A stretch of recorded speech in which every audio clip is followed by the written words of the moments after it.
Hello commandos, welcome to Biomentors classes online. और हम लोग बात कर रहे हैं पी ब्लॉक एलिमेंट के बारे में। और पी ब्लॉक एलिमेंट्स में हम लोग बात कर रहे थे अभी प्रेजेंटली ऑक्सीजन फैमिली के बारे में। तो ऑक्सीजन फैमिली के members oxygen, sulphur, selenium, tellurium और पोलोनियम, ठीक है, इतने मेंबर्स हैं ऑक्सीजन फैमिली में। Combinedly it is called chalcogens. Combinedly इनको हम कैल्कोजेंस कहते हैं। The meaning of chalcogens is the ore forming element. वो एलिमेंट जो ओर का फॉर्मेशन करते हैं उनको हम कैल्कोजेंस कहते हैं। तो this is the meaning of chalcogens. तो ऑक्सीजन और सल्फर दो एलिमेंट हैं मेनली जो डिफरेंट डिफरेंट टाइप के ओर्स का फॉर्मेशन करते हैं। और मैंने आपको बताया था कि अर्थ क्रस्ट के अंदर सबसे ज़्यादा मिलने वाला एलिमेंट ऑक्सीजन, और एटमॉस्फेयर में लगभग 21% ऑक्सीजन पाया जाता है। और लिविंग के लिए तो ऑक्सीजन के बारे में आपको पता ही है कि कितना इम्पोर्टेंस है ऑक्सीजन का, ठीक है। इसके बाद जब बात करते हैं एग्जिस्टेंस की, तो ऑक्सीजन गैस के फॉर्म में एग्जिस्ट करेगा। सल्फर और अदर मेंबर्स सॉलिड स्टेट में एग्जिस्ट करते हैं। ऑक्सीजन में पी पाई बॉन्ड का फॉर्मेशन पॉसिबल है, इसलिए ऑक्सीजन गैस स्टेट में एग्जिस्ट करती है। सल्फर, सेलेनियम और टेल्यूरियम 8 एटॉमिसिटी शो करते हैं, मतलब S8, Se8 और Te8, ठीक है। मॉलिक्यूलर मास के बढ़ जाने के कारण ये सॉलिड स्टेट में मिलते हैं, ठीक। पोलोनियम जो है वो रेडियो एक्टिव मेटल के फॉर्म में मिलता है, जिसको मैडम क्यूरी ने डिस्कवर किया था, ठीक। इसके बाद बात किया हम लोगों ने इसके एलोट्रॉफी के बारे में। जो इंपॉर्टेंट पॉइंट्स हैं उसको एक बार रिकॉल कर रहे हैं। तो सभी एलिमेंट पोलोनियम भी यहाँ पे एलोट्रॉफी शो करता है। ऑक्सीजन में O2 O3 मतलब ओजोन और ऑक्सीजन। सल्फर में rhombic sulphur, monoclinic sulphur, plastic sulphur और कोलाइडल सल्फर, जिसको डेल्टा सल्फर भी कहते हैं, ये सल्फर के एलोट्रॉप्स हैं। प्लास्टिक को गामा और कोलाइडल को डेल्टा सल्फर कहते हैं, ठीक है। इसके बाद सेलेनियम में ग्रे और red. Red is the non metallic, grey is the metallic. इसके बाद टेल्यूरियम में क्रिस्टलाइन और एमार्फस। टेल्यूरियम में क्रिस्टलाइन और अमार्फस। इसके बाद पोलोनियम में अल्फा पोलोनियम और बीटा पोलोनियम, दोनों इसके मेटालिक एलोट्रॉप्स हैं, ठीक है। उसके बाद हम लोगों ने बात किया इम्पॉर्टेंट पॉइंट, कुछ इम्पॉर्टेंट पॉइंट्स के बारे में। उसमें आया था इसका हाइड्राइड, H2O, H2S, H2Se और H2Te, जिसमें से वाटर लिक्विड स्टेट में एग्जिस्ट करता है because of formation of intermolecular hydrogen bonding and other members are the gases, जबकि अन्य सदस्य गैसी अवस्था में पाए जाते हैं, ठीक है। वाटर में सभी मेंबर्स जो है sp3 हाइब्रिडाइज्ड हैं, लेकिन बॉन्ड एंगल जो है H2O से लेकर के H2Te या H2PO तक डिक्रीजिंग ऑर्डर में जाता है due to decrease in electronegativity of central atom. Water एक न्यूट्रल कंपाउंड है, जबकि अदर सभी मेंबर्स एसिडिक नेचर के होते हैं, और एसिडिक नेचर H2S से लेकर के H2Te तक बढ़ता हुआ जाएगा, ठीक है। तो ये कुछ इम्पॉर्टेंट पॉइंट्स जिस पे हमने डिस्कशन कर लिया था पिछले क्लास में। अब कुछ और इम्पॉर्टेंट पॉइंट पर डिस्कशन हमको आज करना है, तो इसके कुछ इम्पॉर्टेंट पॉइंट को डिस्कस करते हैं और कोशिश करते हैं कि जितना मैक्सिमम हम लोग इसमें आज फिनिश कर पाएँ उतना अच्छा है, ठीक है। तो अगले पॉइंट पर बात करते हैं, दैट इज ऑक्साइड्स। तो ऑक्साइड्स के बारे में बात करते हैं। ऑक्साइड तो कॉमनली ये मेंबर्स जो है वो, जैसे आप सल्फर कोई ले लो तो SO2 और SO3 सल्फर के दो ऑक्साइड हैं। तो कॉमनली ये MO2 और MO3 टाइप के ऑक्साइड बनाते हैं, तो फॉर्म MO2, या फिर आप ऐसा भी लिख सकते हो EO2, लाइक सल्फर डाइऑक्साइड। आपको समझ में आया इसलिए एक एग्जांपल लिख दिया मैंने। MO 3, या फिर कैसे कह सकता हूं मैं EO3, ठीक है, लाइक SO3। तो दो टाइप के ऑक्साइड का फॉर्मेशन करते हैं ये मेंबर, ठीक। तो form MO2 and MO3 type of oxide, ये दो प्रकार के ऑक्साइड का फॉर्मेशन करते हैं, MO2 और MO3 या फिर EO2 EO3। ये इसके लिखने का जनरल तरीका है और कुछ नहीं है, ठीक है। तो कॉमनली दो टाइप के ऑक्साइड का फॉर्मेशन करेंगे, that is EO2 and EO3। अब वन बाय वन कुछ इसमें जो इंपॉर्टेंट पॉइंट है उसके बारे में हम लोग बात कर लेते हैं, ठीक है। तो देखिए नंबर 1 पहला इंपॉर्टेंट पॉइंट क्या ध्यान रखना है, SO2 एंड SeO2, मतलब सल्फर और सेलेनियम का जो ऑक्साइड है ये एसिडिक नेचर का है। इंपॉर्टेंट पॉइंट ये होता है कि चीज़ों को ढूंढ करके पूछते हैं, तो चीज़ों को आपको समझ करके क्या ध्यान में रखना है। SO2 और SeO2 मतलब सल्फर और सेलेनियम का जो ऑक्साइड है वो कैसा है, that oxides are acidic in nature. कैसे हैं, एसिडिक हैं, और सॉल्युबल इन वाटर भी हैं। तो सॉल्युबल इन वाटर, जो पॉइंट्स जिन पॉइंट्स पर एग्जाम में क्वेश्चन आते हैं उन पॉइंट्स को हमको ध्यान रखना है। TeO2 और PoO2 टेलुरियम और पोलोनियम के जो ऑक्साइड है, टेलुरियम और पोलोनियम के जो ऑक्साइड है वो एम्फोटेरिक नेचर के हैं। एम्फोटेरिक, उभय धर्मी, एम्फोटेरिक नेचर के हैं, are amphoteric. Insoluble in water, insoluble in water, और ये वाटर में इनसॉल्युबल होते हैं, इनसॉल्युबल इन वाटर, ठीक है। तो टेलुरियम और पोलोनियम के ऑक्साइड इनसॉल्युबल। अब इसमें देखो पिन पॉइंट ऐसे कर सकते हैं, कौन सा वाटर में डिसॉल्व नहीं होता ऐसा पूछ सकते हैं, कौन से एम्फोटेरिक हैं ऐसा भी पूछ सकते हैं। तो ये बात हुई सेलेनियम और टेलुरियम के बारे में, ठीक है। अब अगली बात और क्या इंपॉर्टेंट बात है इसमें, तो उस पॉइंट पे आते हैं। तो अगली इंपॉर्टेंट बात क्या ध्यान रखना है, सल्फर डाइऑक्साइड कैसा है, गैसेस स्टेट में मिलने वाला है। तो अब एक एक के बारे में इंडिविजुअली बात करना पड़ेगा, है ना। SeO2 वोलेटाइल सॉलिड है, वोलेटाइल सॉलिड के फॉर्म में मिलता है, जबकि TeO2 white non crystalline solid है। TeO2 white non crystalline solid के फॉर्म में मिलता है, वाइट नॉन क्रिस्टलाइन सॉलिड के फॉर्म में मिलेगा TeO2, ठीक। अब बात करते हैं एसिडिक स्ट्रेंथ की। तो अगला पॉइंट क्या है ऑक्साइड से related, acidic strength, acidic strength और एसिडिक नेचर, एसिडिक स्ट्रेंथ। तो जैसे जैसे साइज बड़ा होगा ऑक्साइड का, एसिडिक नेचर कम होता जाएगा। तो SO2 के बाद सल्फर, सेलेनियम, SeO2, फिर टेलुरियम, ठीक है, फिर पोलोनियम अगर है तो वो यहाँ आ जाएगा एज इट इज। अगर ट्राइऑक्साइड की बात करेंगे तब भी SO3, SeO3 और TeO3 is the acidic order of trioxide. ये ट्राइऑक्साइड का एसिडिक ऑर्डर है और ऊपर वाला डाइऑक्साइड का एसिडिक ऑर्डर है। तो this is about the acidic order. तो ये भी एक इम्पॉर्टेंट पॉइंट है।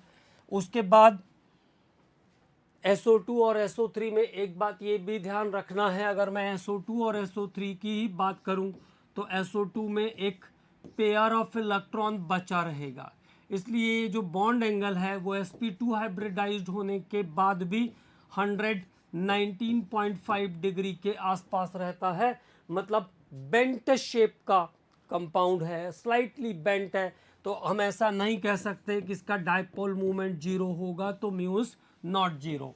जबकि सल्फर ट्राइऑक्साइड की जब हम बात करेंगे, this one is again important point, तो बॉन्ड एंगल कितना होगा, 120 का होगा, और जो म्यू की वैल्यू होगी वो कैसी हो जाएगी, ज़ीरो हो जाएगी in case of sulphur trioxide. जबकि सल्फर डाइऑक्साइड में डायपोल मूवमेंट जीरो नहीं होगा। This one is the important point, तो ये ध्यान रखना है, ठीक है। अब इनको अगर मैं वाटर से ट्रीट करता हूं तो क्या फ़र्क पड़ेगा, तो देखिए जैसे मैंने कहा नॉर्मल कंडीशन में SO2 को हमने पानी में डाला तो it gives H2SO3, sulphurous acid क्या बनाएगा, सल्फ्यूरस एसिड बनाएगा। तो वाटर से ट्रीट करने पर SO2 क्या बनाता है, सल्फ्यूरस एसिड, और अगर मैं SO3 को वाटर में डाल देता हूं तो क्या बन जाएगा, H2SO4 बन जाएगा। तो there is the formation of sulphuric acid, ये बना सल्फ्यूरिक एसिड, ठीक है। तो ये कुछ इंपॉर्टेंट पॉइंट्स हैं that is related with the oxide of member of oxygen family. तो जो इंपॉर्टेंट पॉइंट्स थे उसके बारे में हमने बात किया।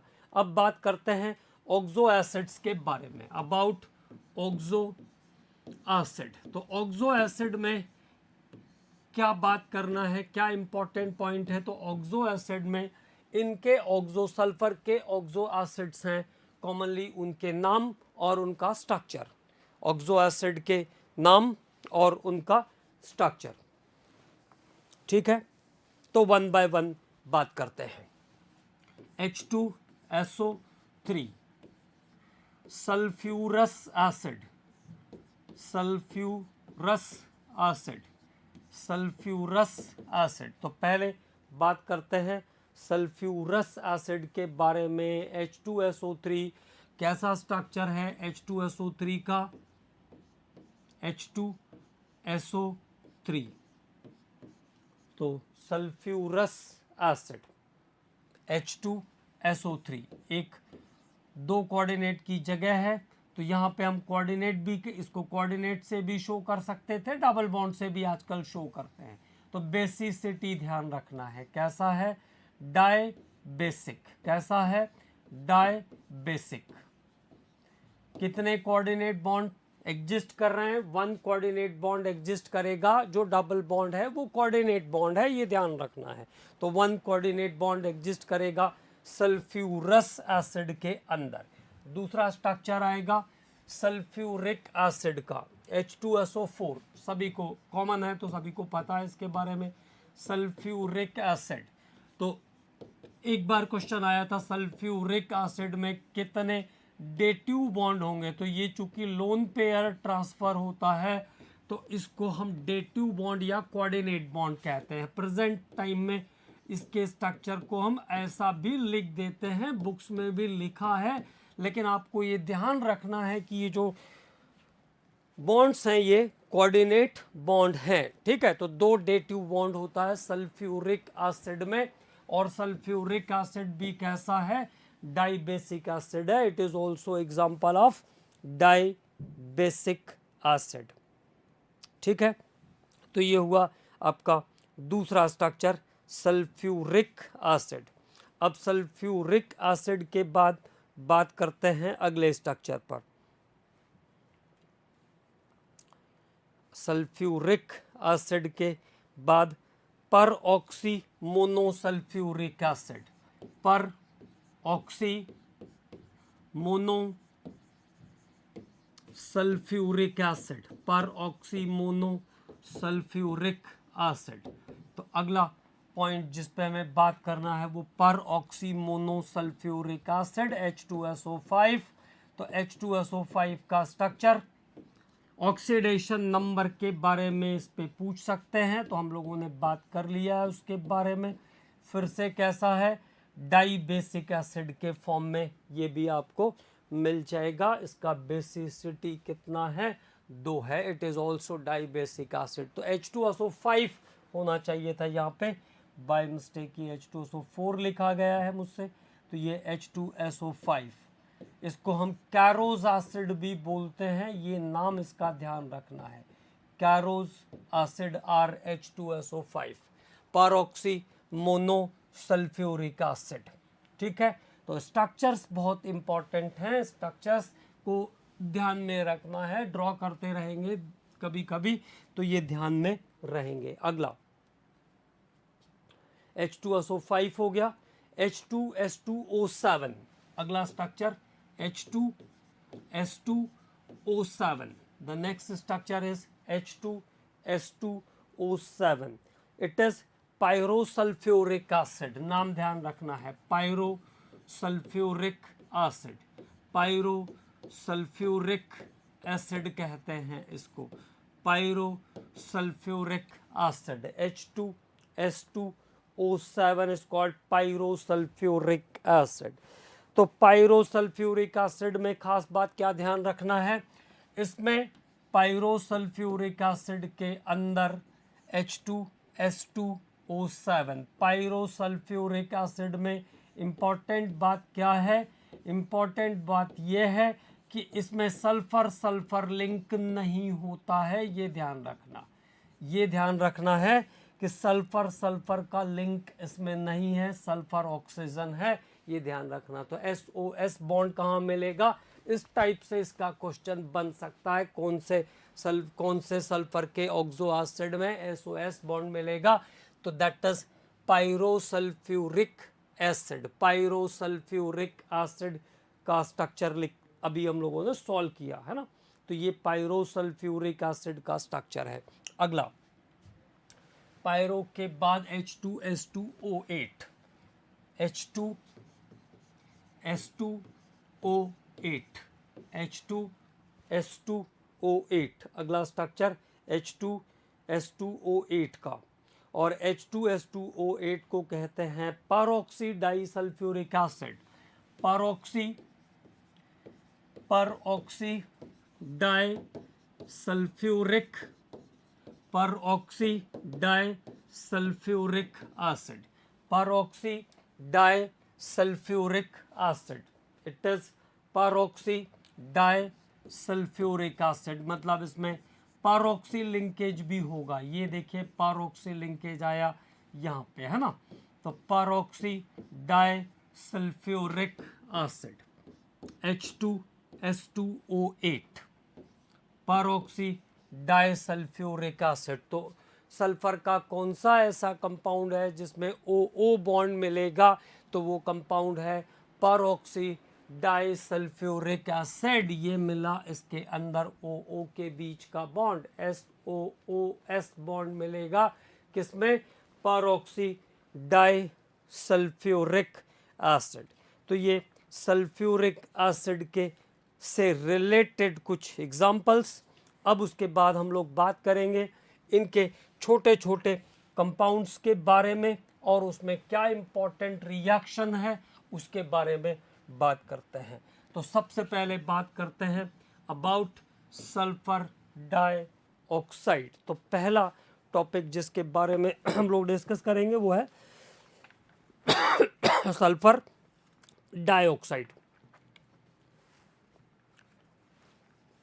तो first is the sulphur dioxide, और क्या क्या इंपॉर्टेंट बात है सल्फर डाइऑक्साइड में। तो preparation number 1, sulphur is bond with air, sulphur को एयर के साथ बॉन्ड कर देंगे, sulphur is bond with air to produce sulphur dioxide gas. एक तो ये इसका मेथड हो गया, और दूसरा मेथड है सल्फर डाइऑक्साइड बनाने के लिए iron pyrite, iron pyrite heated with oxygen, iron pyrite. तो आयरन पायराइट का फॉर्मूला होता है FeS2, iron pyrite with air. तो एयर के साथ जब आयरन पायराइट को हीट करोगे तो मिल जाएगा sulphur dioxide plus Fe2O3, iron oxide और साथ में मिल जाएगा सल्फर डाइऑक्साइड। ठीक है, Fe2O3 और सल्फर डाइऑक्साइड। तो यहाँ पे हमने इसको थोड़ा बैलेंस कर दें अच्छे से, तो ये हो जाएगा 2, यहाँ पे 2 था ना तो 4 हो गया। तो सल्फर डाइऑक्साइड और आयरन ऑक्साइड का फॉर्मेशन होगा। आयरन पायराइट को बर्न करके भी हम सल्फर डाइऑक्साइड बना सकते हैं। तो ये सल्फर डाइऑक्साइड को प्रिपेयर करने के 2 इम्पॉर्टेंट मेथड हो गए।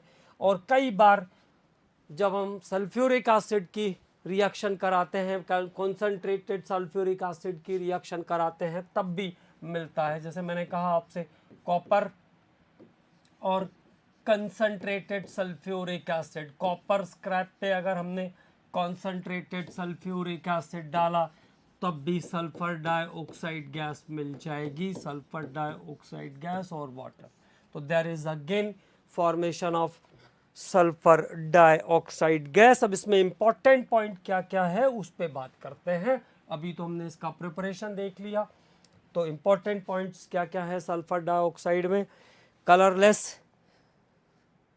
कलरलेस गैस होती है और बर्निंग सल्फर ऑर्डर होता है इसका। Colourless gas with burning sulphur order, soluble in water, highly soluble in water. ठीक है, तो कलरलेस गैस होगी और बर्निंग सल्फर का ऑर्डर प्रोड्यूस करेगी और हाईली सोलूबल इन वाटर, और पानी में हाईली सोलूबल होगी।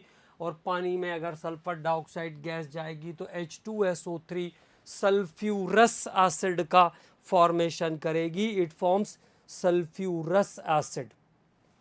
अगली इंपॉर्टेंट बात जो सल्फर डाइऑक्साइड से है वो ये ध्यान रखना है, very strong reducing agent, very strong reducing agent. Sulphur dioxide बहुत ही स्ट्रॉन्ग रिड्यूसिंग एजेंट जैसा काम करता है।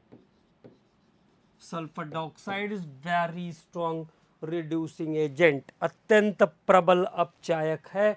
क्योंकि अगर सल्फर डाइऑक्साइड गैस को आप एक्सेस ऑफ वाटर में ट्रीट करोगे तो सल्फ्यूरिक एसिड बनाने के साथ साथ नसेंट हाइड्रोजन भी निकालता है। तो sulphur dioxide gas is the very strong reducing agent। Sulphur dioxide gas एक स्ट्रॉन्ग रिड्यूसिंग एजेंट के जैसा काम करता है। तो this is one of the important point. ठीक है, तो जितने भी बहुत सारे एलिमेंट को क्या कर सकता है, ये रिड्यूस कर सकता है। तो वेरी स्ट्रॉन्ग रिड्यूसिंग एजेंट। ठीक, एक और इम्पॉर्टेंट बात इससे रिलेटेड ध्यान रखना है, जब ब्लीचिंग एक्शन होता है और अगर उसमें कुछ क्लोरीन बचा हुआ है तो सल्फर डाइऑक्साइड गैस का यूज़ क्लोरीन को हटाने के लिए भी किया जाता है। There it is known as antichlor. तो एंटी क्लोर क्या होता है इसके बारे में बात कर लेते हैं। Antichlor, what is the meaning of antichlor? Antichlor क्या होता है? तो after bleaching action, after bleaching action, after bleaching action, after bleaching action, after bleaching action, remaining part of chlorine, remaining part of chlorine is removed with the help of removed with the help of removed with the help of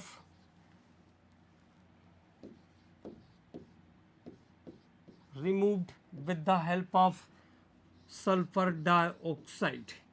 It is known as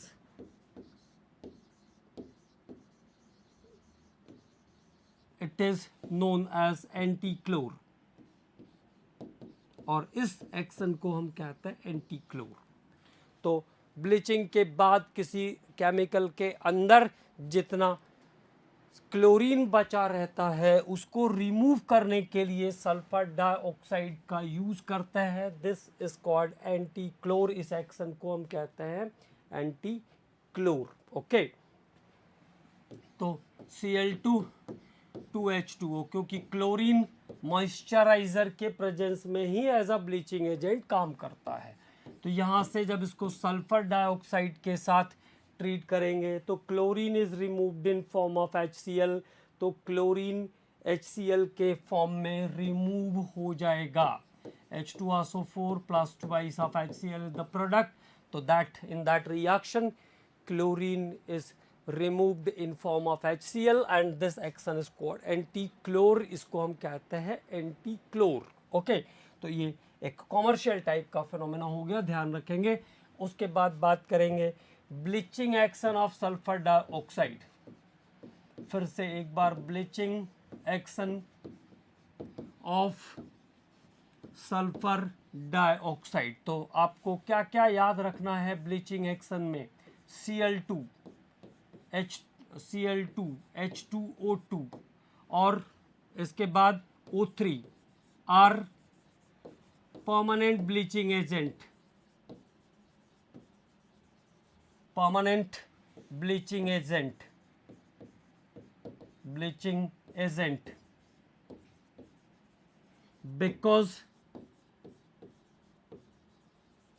because its bleaching action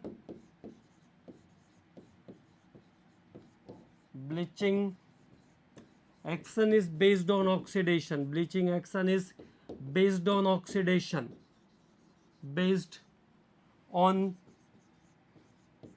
oxidation। तो ये तो पहले permanent वालों को ध्यान रखो। तो permanent bleaching action, bleaching agent कौन कौन से हो गए? Chlorine, hydrogen peroxide and O3। Chlorine, hydrogen peroxide and O3 are the permanent bleaching agents because their bleaching action is based on oxidation, क्योंकि इनका ब्लीचिंग एक्शन ऑक्सीडेशन पर base है। और जब मैं हेलोजन फैमिली कराऊंगा तो सारे ब्लीचिंग एक्शन का एक बार डिटेलिंग भी करूंगा। अभी तो केवल सल्फर डाइऑक्साइड के बारे में आपको बता देता हूं। तो सल्फर डाइऑक्साइड के बारे में क्या ध्यान रखना है? Temporary bleaching agent, temporary bleaching agent होता है sulphur dioxide. Temporary bleaching agent है, temporary bleaching agent is sulphur dioxide. Its bleaching action is based on reduction. Its bleaching action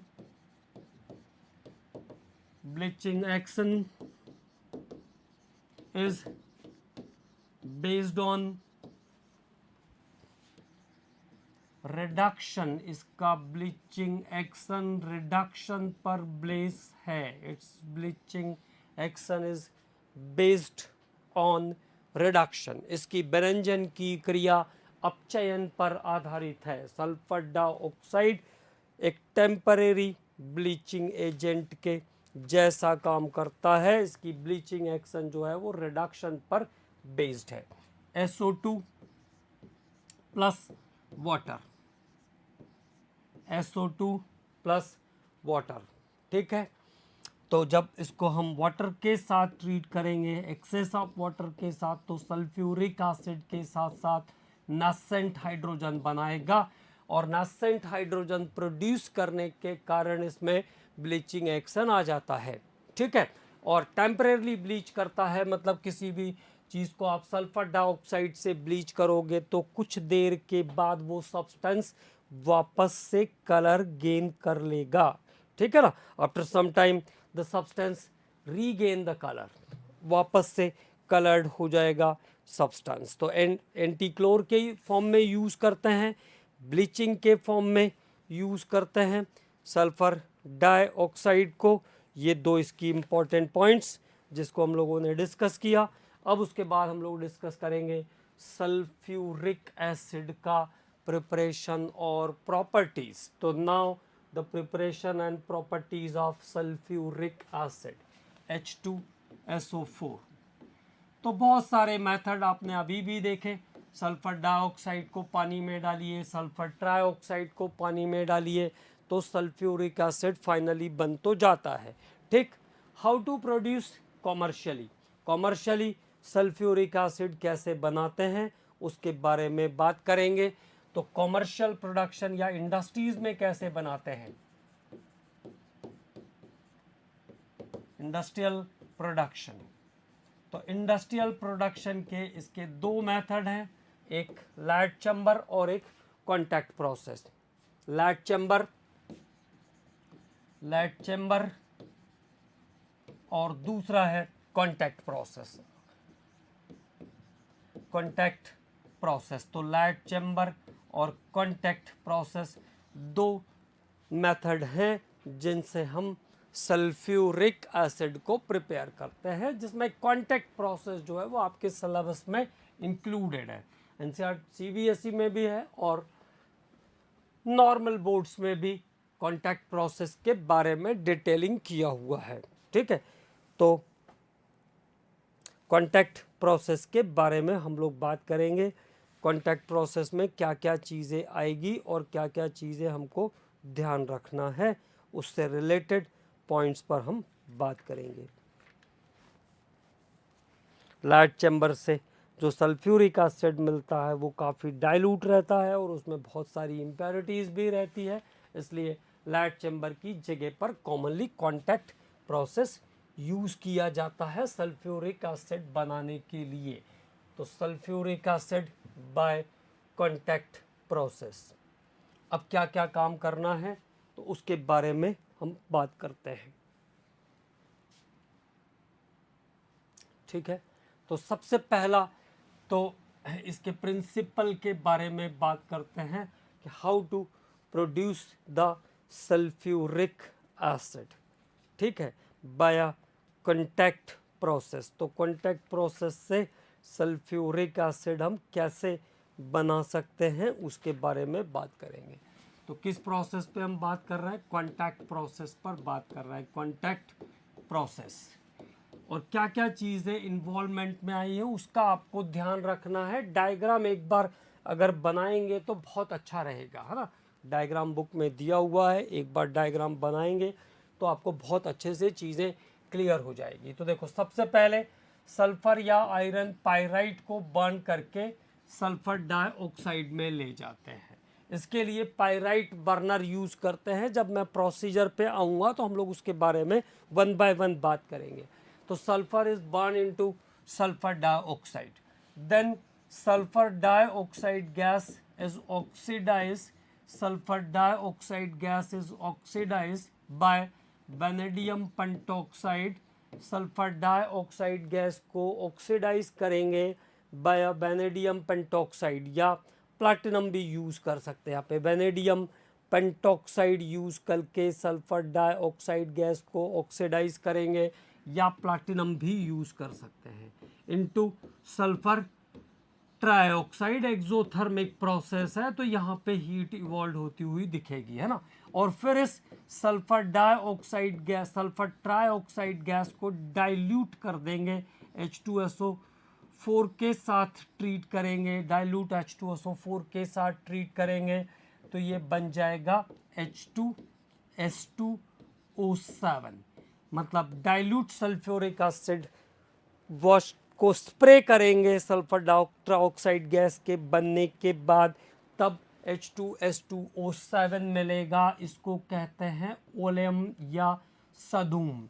धुआं निकलने लगेगा, इतना कंसंट्रेट हो जाएगा। अब ये इसको फिर वाटर के साथ ट्रीट करके सल्फ्यूरिक एसिड में कन्वर्ट करेंगे। This chemical, the oleum is treated with water to converted into sulphuric acid. ठीक है, तो ये सल्फ्यूरिक एसिड बनाने का प्रिंसिपल हो गया, सल्फ्यूरिक एसिड बनाने का सिद्धांत हो गया। अब क्या प्रोसीजर यूज़ करते हैं, क्या प्रोसेस है, उसके बारे में बात करते हैं। तो प्रोसेस के पॉइंट्स को थोड़ा अच्छे से ध्यान रखना है। नंबर 1, पहला जो पॉइंट आएगा इसमें वो है पाइराइट बर्नर। तो सबसे पहले हम बात करेंगे पाइराइट बर्नर के बारे में। पाइराइट बर्नर है, मतलब समझ में आ रहा है, जैसे गैस का बर्नर होता है वैसे पाइराइट बर्नर है जो सल्फर को बर्न करेगा, वो पाइराइट बर्नर है। तो सल्फर और iron pyrite FeS2 burn in air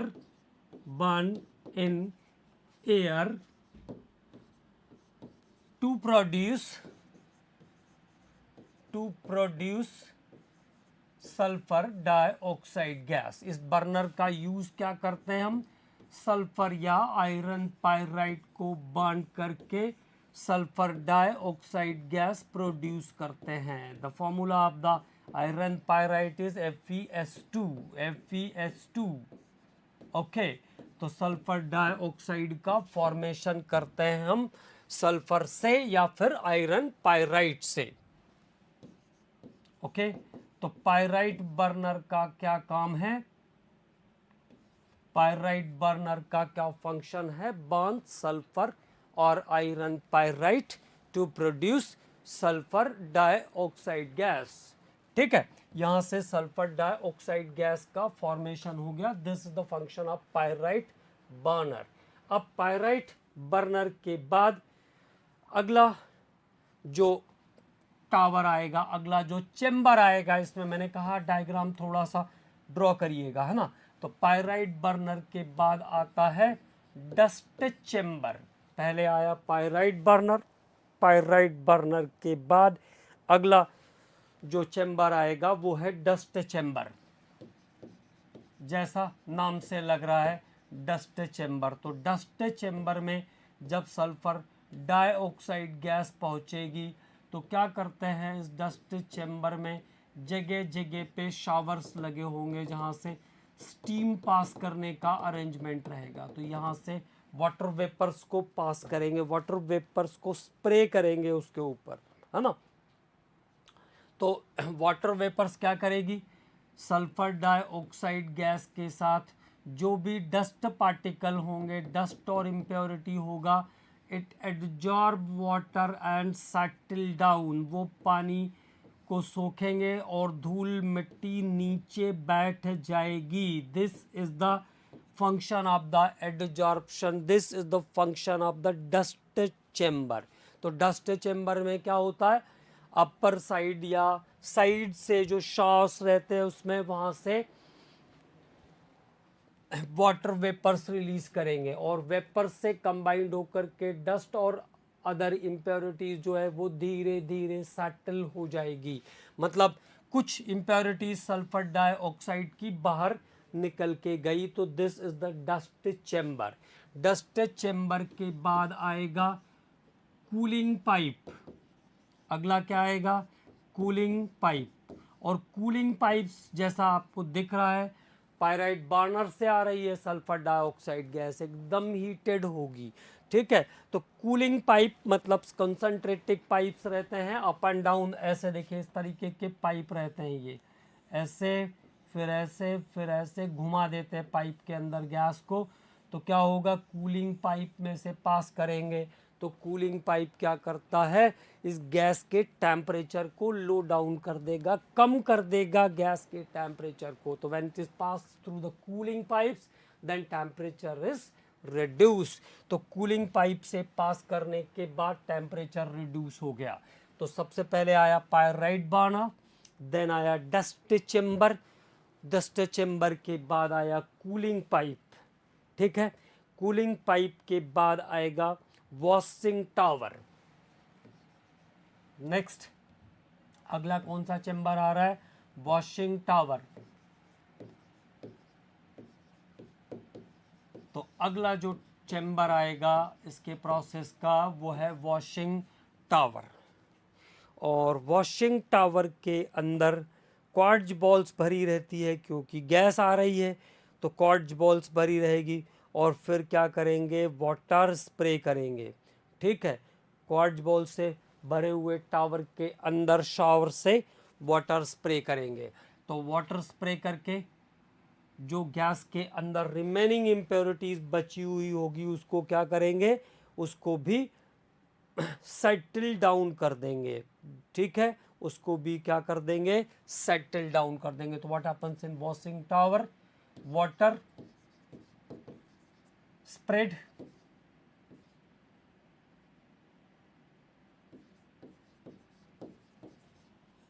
water spread which dissolve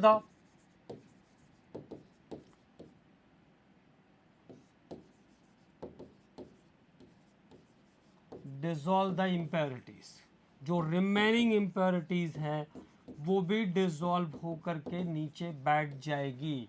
तो वाटर स्प्रे करेंगे और वाटर स्प्रे करने से जितनी इम्प्योरिटी वाला हिस्सा है वो भी डिसॉल्व हो जाएगा वॉशिंग टावर के अंदर। वॉशिंग टावर के बाद अगला जो टावर आता है वो है ड्रायर। तो ड्राइंग टावर बोलते हैं इसको, ड्राइंग टावर। ड्राई करना मतलब अब क्या करने वाले हैं, सुखाने वाले हैं, ड्राइंग टावर। तो ड्राइंग टावर से जब पास करेंगे तो क्या करेंगे, ड्राइंग टावर के अंदर कॉन्सनट्रेटेड सल्फ्यूरिक एसिड स्प्रे करेंगे। तो ड्राइंग टावर में देखो, जब गैस ड्राइंग टावर में आएगी तो ऊपर लगे हुए शावर से क्या करेंगे, कॉन्सनट्रेटेड सल्फ्यूरिक एसिड डालेंगे, कंसनट्रेटेड सल्फ्यूरिक एसिड डालेंगे। और कंसनट्रेटेड सल्फ्यूरिक एसिड क्या करेगा, जो वाटर वेपर आ रही है उसके साथ जो मॉइस्चराइजर आ रहा है उसको क्या कर लेगा, एब्सॉर्ब कर लेगा। तो what is the function of drawing tower, when gas is in the drawing tower then from upper side concentrated sulfuric acid is sprayed from the showers which absorb the moisturizer from the gases। Gases में आने वाले moisturiser को क्या कर लेगा, absorb कर लेगा। Absorb करेगा तो उसके बाद अब गैस को आगे जाने की परमिशन मिल जाएगी, ड्राई गैस को आगे जाने की परमिशन मिल जाएगी। ठीक है, तो यहाँ तक आ गए हम लोग ड्राइंग टावर तक। ड्राइंग टावर के बाद आता है आर्सेनिक प्यूरीफायर। आर्सेनिक प्यूरीफायर बहुत ही कॉमन इम्प्योरिटीज है यहाँ पे आर्सेनिक की। आर्सेनिक प्यूरीफायर, तो अब हम लोग बात करते हैं what happens in arsenic purifier. ठीक है, आर्सेनिक प्यूरीफायर के अंदर देखो क्या होगा, SO2 गैस यहाँ से एंट्री मारने वाली आर्सेनिक प्यूरीफायर में। तो FeOH होल थ्राइस सॉल्व भरा हुआ रहता है आर्सेनिक प्यूरीफायर में। ठीक है, आर्सेनिक प्यूरीफायर के अंदर फेरिक हाइड्रोक्साइड का सॉल्व रहता है विच एब्जॉर्ब द आर्सेनिक, जो कि क्या करेगा, आर्सेनिक को एब्जॉर्ब कर लेगा। तो आर्सेनिक प्यूरीफायर के अंदर फेरिक हाइड्रोक्साइड का सॉल्व रहेगा और आर्सेनिक के ऑक्साइड को यहाँ पर ये क्या करेगा, एब्जॉर्ब कर लेगा। ठीक है, तो what is the function of arsenic purifier, it absorb the arsenic oxide, absorb the arsenic oxide. और किस केमिकल को यूज करते हैं एब्जॉर्बर के लिए, फेरिक हाइड्रोक्साइड को यूज करते हैं एज अ एब्जॉर्बर। तो this is about arsenic purifier. उसके बाद अगला जो बॉक्स आएगा वो है टेस्टिंग बॉक्स। अगला जो हिस्सा है वो है टेस्टिंग बॉक्स। तो टेस्टिंग बॉक्स के अंदर देखो, अब लगभग गैस ड्राई हो चुकी है, प्योर हो चुकी है। तो सल्फर डाइऑक्साइड गैस जब टेस्टिंग बॉक्स के अंदर आएगी तो यहाँ पे लाइट प्रोड्यूस करने की छोटे छोटे होल्स रहते हैं इसमें, जिससे हाई इंटेंसिटी की लाइट प्रोड्यूस कर सकते हैं। तो टेस्टिंग बॉक्स में क्या सुविधा रहती है, high intensity light do B produce, high intensity light डालने की इसमें सुविधा रहती है, हाई इंटेंसिटी लाइट। और अगर इस गैस के अंदर डस्ट के पार्टिकल आ रहे हैं तो वो स्कैटर करते हुए दिखाई देंगे। if there is any dust particle in the gas, if there is any dust particle in the gas, then it is scattered। तो स्कैटरिंग होने लगेगी, और स्कैटरिंग होने लगेगी तो वापस भेज देंगे इसको। ठीक है, वापस से इसको फिर भेज देंगे एब्जॉर्प्शन टावर तक। ठीक, लेकिन अगर स्कैटरिंग नहीं हुई तो इस गैस को आगे जाने देंगे। तो this is the function of the testing box. तो टेस्टिंग बॉक्स कैसा होता है, it is empty box where high intensity light can be produced by the small holes. छोटे होल्स के थ्रू उसमें हाई इंटेंसिटी की लाइट हम डाल सकते हैं। और अगर गैस के अंदर if the gas is containing any impurity dust like impurity then there is scattering of the particle, तो वहाँ पर स्कैटर करता हुआ दिखेगा डस्ट का पार्टिकल, तो फिर वापस से इसको हम भेज देंगे एब्जॉर्प्शन टावर की तरफ, ठीक है। लेकिन अगर ऐसा नहीं है तो फिर हम आगे जाने देंगे। तो this is the function of the testing box. अब टेस्टिंग बॉक्स के बाद अगला जो टावर मिलेगा आपको वो है कॉन्टैक्ट चैम्बर। तो कॉन्टैक्ट चैम्बर अगला जो टावर है वो है कॉन्टैक्ट चैम्बर। कॉन्टैक्ट चैम्बर और कॉन्टैक्ट चैम्बर के अंदर कॉन्टैक्ट चैम्बर के अंदर बहुत सारे पाइप्स रहते हैं। आयरन के बने हुए पाइप्स होंगे। It is filled with vanadium pentoxide और प्लैटिनम। बेनेडियम पेंटॉक्साइड या प्लैटिनम उन पाइप्स के अंदर भरा हुआ रहता है जो कि कैटलिस्ट के जैसा काम करेगा। और यहाँ पर आने के बाद सल्फर डाइऑक्साइड गैस पहले ऑक्सीडाइज होगी, तो sulphur dioxide gas is oxidise in this tower to form platinum और बेनेडियम पेंटॉक्साइड फीटेड पाइप्स रहते हैं, उससे भरे हुए पाइप रहेंगे जो कि इसको सल्फर ट्राइऑक्साइड गैस में कन्वर्ट कर देंगे। And this is an exothermic process. और फिर ये सल्फर ट्राइऑक्साइड अगले टावर में जाएगा। The last tower is absorption tower. Absorption tower तो आखिरी टावर में गया जिसको हम कहते हैं एब्जॉर्प्शन टावर। तो यहाँ पे SO3 it's absorb by sulphuric acid. Sulphuric acid spray करते हैं, इसमें डाइल्यूट सल्फ्यूरिक एसिड को स्प्रे करते हैं तो ये बन जाएगा। Now it is converted into oleum, तो H2S2O7। इसके बनने के बाद फिर हम इसको कंटेनर से ओलियम को बाहर निकालेंगे।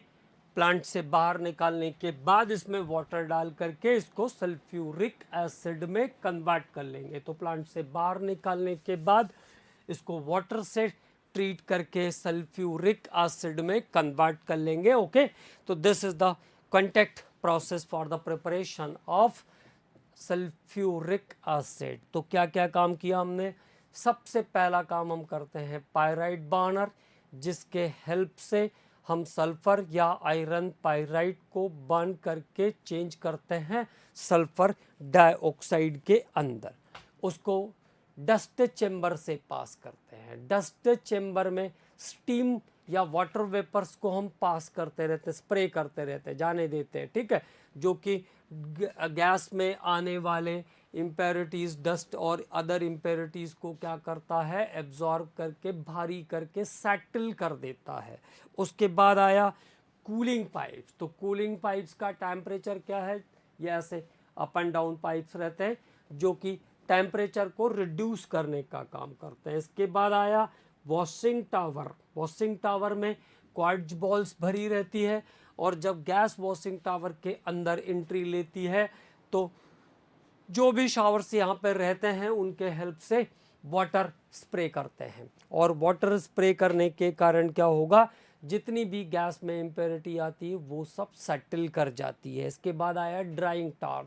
तो ड्राइंग टावर के अंदर कॉन्सनट्रेटेड सल्फ्यूरिक एसिड स्प्रे करते हैं जो गैस में आने वाले मॉइस्चराइज़र को एब्जॉर्ब करता है। गैस में आने वाले मॉइस्चराइज़र को एब्जॉर्ब करता है। Then it is allowed to pass through the arsenic purifier, जिसमें फेरिक हाइड्रोक्साइड सॉल्ट प्रेजेंट रहता है जो कि आर्सेनिक ऑक्साइड और अदर आर्सेनिक कंटेंट को एब्जॉर्ब कर लेता है, ठीक है। देन आया टेस्टिंग बॉक्स जो कि एम्प्टी रहता है। तो जब गैस टेस्टिंग बॉक्स में एंट्री करती है तो हाई इंटेंसिटी की लाइट डालते हैं उसमें। अगर स्कैटरिंग हुई तो वापस, और नहीं हुई तो आगे अलाउ कर देंगे जाने के लिए। देन बारी आई कॉन्टैक्ट चैम्बर की, जो कि कैटालिटिक चैम्बर है, जिसमें so many iron pipes are there. It is filled with vanadium pentoxide or platinum which catalyze which oxidize the sulfur dioxide into sulfur trioxide and then the last is the absorption tower where sulfuric acid is sprayed which absorb sulfur trioxide gas to form H2S2O7 oleum कहते हैं इसको. This oleum is recovered from the plant and then treated with water to produce sulfuric acid. ठीक है. अब उसके बाद अगले lecture में सल्फ्यूरिक एसिड की प्रॉपर्टी और ओजोन के बारे में कुछ बात करने के बाद हम लोग आगे हैलोजन फैमिली पर बात करेंगे.